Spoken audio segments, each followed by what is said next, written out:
तो देश हित में आज सबसे पहले बात 2019 के चुनावी युद्ध की करेंगे। आज प्रधानमंत्री मोदी ने बंगाल में महाविजय के लिए आज जलपाईगुड़ी में बड़ी रैली की और शारदा चिट फंड घोटाले का मुद्दा उठाया और कहा कि जनता को लूटने वालों से पाई पाई वसूली जाएगी। आपको बता दें, बंगाल बीजेपी के लिए 2019 के लोकसभा चुनाव में बहुत अहम होने जा रहा है, क्योंकि बंगाल की 42 लोकसभा सीटों में से बीजेपी ने आधी से ज्यादा सीटें जीतने का लक्ष्य रखा है। पीएम मोदी ने कहा कि ममता सरकार ने बंगाल की माटी को बदनाम किया है और मानुष को मजबूर किया है। उधर ममता बनर्जी ने भी पलटवार किया और कहा है कि चुनावों से पहले मोदी चाय वाले थे, लेकिन अब रफाल वाला हो गया है।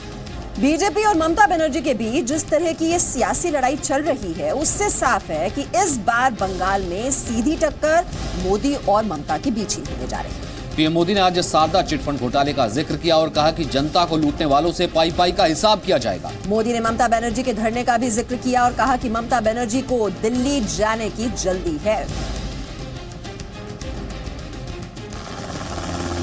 नरेंद्र मोदी जी स्वागतम, नरेंद्र मोदी जी स्वागतम।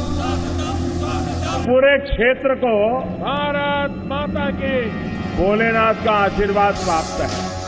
आखिर चाय वालों से दीदी को इतनी चीड़ क्यों है? परिवार को विश्वास दिलाने आया हूं, चौकीदार इनको छोड़ेगा नहीं। दीदी दिल्ली जाने के लिए परेशान है। भारत माता की वंदे मातरम। 2019 का रण जीतने के लिए पीएम मोदी ने बंगाल क्रांति का आगाज कर दिया है। आप इतना क्यों डरी हुई है? जिन लोगों पर जांच में लापरवाही बरतने का आरोप है, उनके लिए धरना दे रही है। আমাকে पंगा নিলাম चंगा हुई।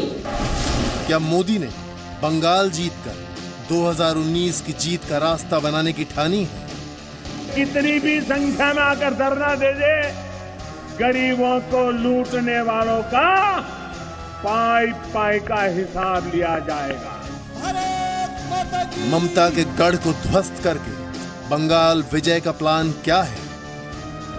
पश्चिम बंगाल की मुख्यमंत्री तो दीदी है, लेकिन दादागिरी किसी और की चल रही है।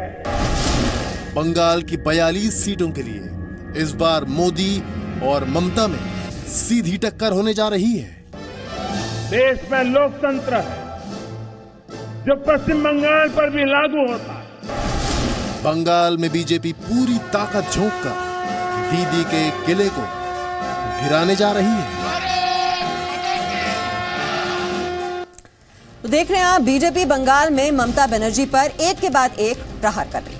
ममता बनर्जी भले ही बीजेपी नेताओं की रैली में मुश्किलें खड़ी कर रही हो, चाहे हेलीकॉप्टर उतारने की इजाजत ना दी जा रही हो, लेकिन इसके बावजूद बीजेपी अध्यक्ष अमित शाह से लेकर योगी आदित्यनाथ और शिवराज सिंह चौहान तक सभी बड़े नेता बंगाल जाकर चुनाव प्रचार कर रहे हैं।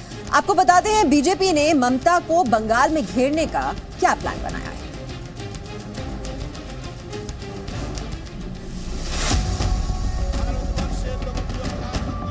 बीजेपी ने इस बार दिल्ली का रास्ता बंगाल से निकालने की रणनीति बनाई है। अमित शाह, योगी, शिवराज सिंह चौहान, पीएम मोदी खुद, इन तस्वीरों को आप ममता के खिलाफ बीजेपी का चुनावी चक्रव्यूह भी कह सकते हैं। इस नंबर को याद रखिए, 42। पश्चिम बंगाल से लोकसभा में 42 सांसद जाते हैं और बीजेपी की तैयारी इन्हीं 42 सीटों पर सेंध लगाने की है। नारदा रोजवैली की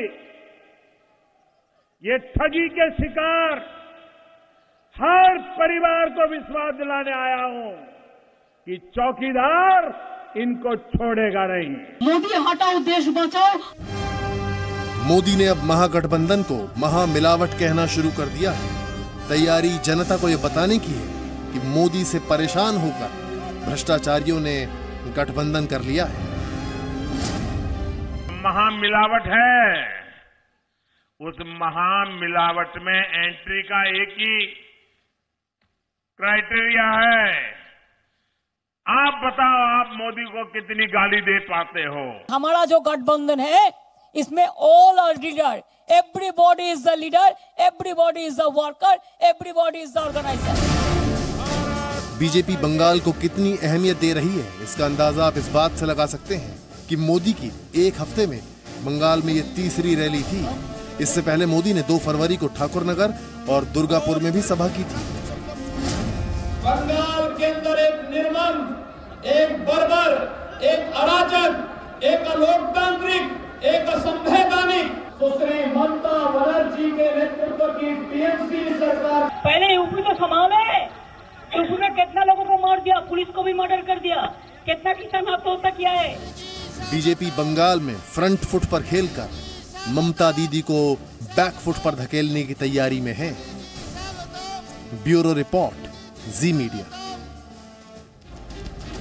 तो बंगाल बीजेपी और तृणमूल कांग्रेस के बीच सियासी घमासान का केंद्र बन गया है। बंगाल की राजनीतिक घमासान पर इस वक्त का अपडेट आपको बता दें। ममता बनर्जी ने बड़ा ऐलान किया और केंद्र को सीधी चुनौती दी। ममता ने कहा है कि धरने में शामिल अफसरों के मेडल अगर वापस लिए गए तो वो उन्हें राज्य का सर्वोच्च सम्मान दे देंगे। इस तरह की खबरें आई थी कि केंद्र सरकार धरने में शामिल होने वाले अधिकारियों के खिलाफ एक्शन ले सकती है। वहीं कोलकाता के पुलिस कमिश्नर राजीव कुमार शिलोंग पहुंच गए। सीबीआई कल राजीव कुमार से शारदा चिटफंड घोटाले के बारे में पूछताछ करेगी। सीबीआई ने राजीव कुमार को 9 फरवरी को शिलोंग में हाजिर होने के लिए कहा था। सर्वोच्च न्यायालय ने राजीव कुमार को जांच एजेंसी के साथ पूरा सहयोग करने का निर्देश दिया था।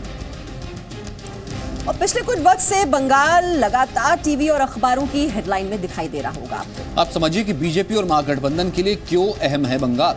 देखिए, बंगाल में लोकसभा की 42 सीटें हैं और 2014 में यहां बीजेपी को 2 सीटें और 17% वोट मिले थे। और अब 2019 चुनाव में बीजेपी का यहां 26 सीट जीतने का लक्ष्य है, दावा है। बंगाल में हार से ममता के पीएम वाले सपने पर भी चोट लगेगी। बीजेपी अगर यहां आधी से ज्यादा सीटें जीत गई तो महागठबंधन की उम्मीदों की हार तय समझिए। उत्तर प्रदेश में एनडीए गठबंधन की सीटें कम होने की आशंका है और बीजेपी इन सीटों का नुकसान पश्चिम बंगाल से पूरा करेगी और साथ ही इससे ममता की तुष्टीकरण की राजनीति पर भी चोट लगेगी। मोदी योगी के चुनावी प्रचार से बंगाल में हिंदू वोट बीजेपी के पक्ष में एकजुट हो सकता है। बंगाल में कोई दूसरा चुनावी गठबंधन बहुत मुश्किल है क्योंकि लेफ्ट पार्टियां ममता से गठबंधन नहीं करेंगी। ममता की रैली में लेफ्ट शामिल नहीं हुआ है और अब यहाँ बीजेपी और ममता के बीच सीधी टक्कर है। और देश हित में हमारी कोशिश ये भी होती है कि आपको खबर और उसके विश्लेषण के अलावा ऐसी जानकारियां भी दें जिससे आपका तर्क मजबूत हो। इसलिए हम चुनावी फ्लैशबैक भी आपको दिखाते हैं और क्योंकि ममता बनर्जी का जिक्र हो रहा है तो आपको बताते हैं कि ममता बनर्जी हमेशा से बीजेपी या एनडीए के खिलाफ नहीं थी। आपको वाजपेयी सरकार के युग में आज हम लिए चलते हैं।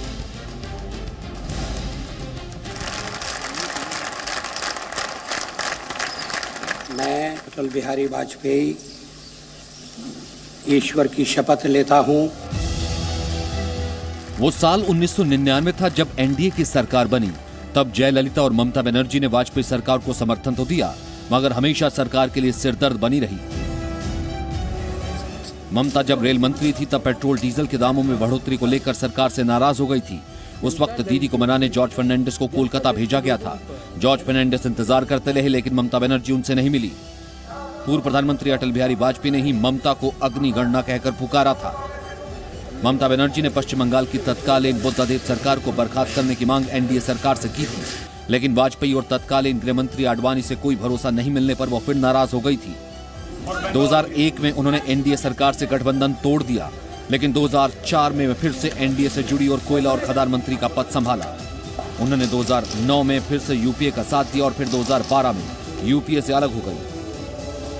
आखिरकार ममता बनर्जी ने एकला चलो का मंत्र अपनाया और 2011 में बंगाल में 34 साल पुरानी लेफ्ट सरकार को उखाड़ फेंका।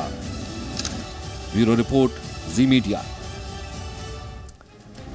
और कल अगर आपने संसद में प्रधानमंत्री मोदी का भाषण सुना हो तो आपने ध्यान दिया होगा कि पीएम मोदी ने कई नए शब्दों का इस्तेमाल किया।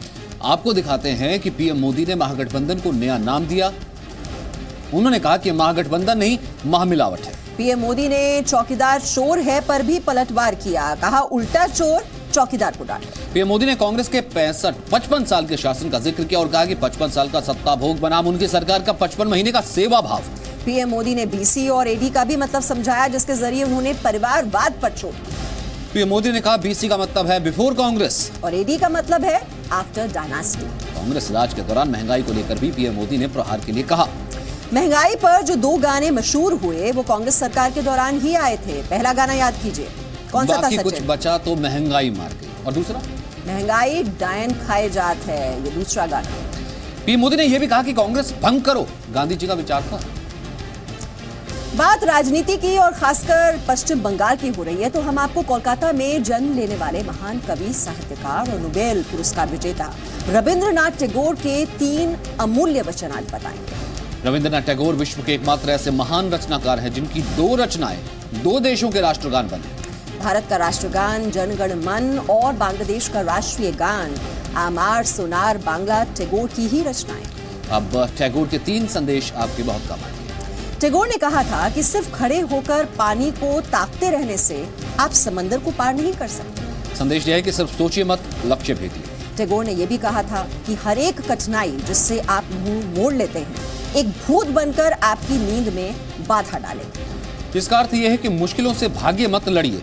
और रविंद्रनाथ टैगोर ने यह भी कहा था, आइए हम ये प्रार्थना न करें कि हमारे ऊपर खतरा ना आए, बल्कि ये प्रार्थना करें कि हम उनका निडरता से सामना कर सकें। आपके लिए संदेश यह है कि जीवन में निडर बनिए।